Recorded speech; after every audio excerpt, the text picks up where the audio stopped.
نن به بیا ډېر شی ځوانان د رسول الله صلی الله علیه وسلم په سینه مبارکه باندې چاړې راکاږي.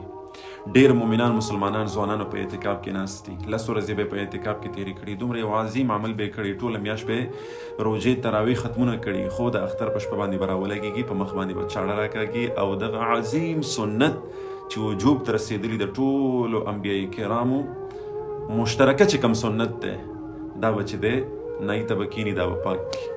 څومره لوی جرم دی، څومره لوی جرم دی چې ټوله میاشت د الله په عبادت کې 10 ورځې په اعتکاف کې او بیا د اختر په شپه باندې چې لیلة الجائزه ده. لیلة الجائزه پیژنئ؟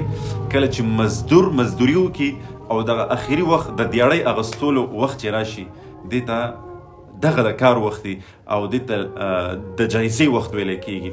نو دا ټوله میاشت موږ څه ناسمات ګوټ عبادتونه وکړه، دغه د اختر شپه دا د دې هغه د جایزې شپه د دې ته ویلی کېږي لیلة الجائزه.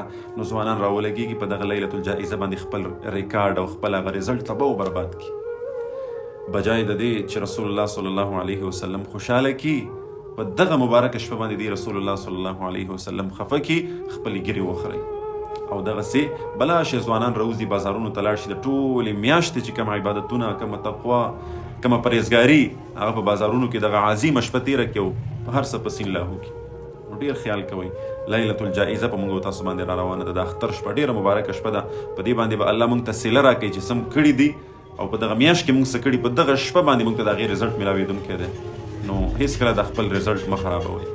که تاسو خپل آنلاین قرآن او دینی علوم زده کول غواړئ او یا خپلو بچیانو کشرانو ته په خپل کور کې په خپله نګرانۍ کې آنلاین د قرآن حفظ، ناظرات، تجوید، قاعده، مسنون دعاګانې، د اودس، د غسل مسایل، څومره چې دیني مسایل دي دا ور زده کول غواړئ، نو هم نن زموږ په دې بیت العتیق آنلاین قرآن اکیډمۍ کې ایډمیشن وکړئ، داخله وکړئ. تاسو که د دنیا په هر ګوټ کې په هر ځای کې هم نن زموږ په دې اکیډمۍ کې داخله وکړئ، ان شاء الله العظیم په احسنه طریقه سره، په بهتره طریقې سره به ستاسو کشرانو ته، تاسو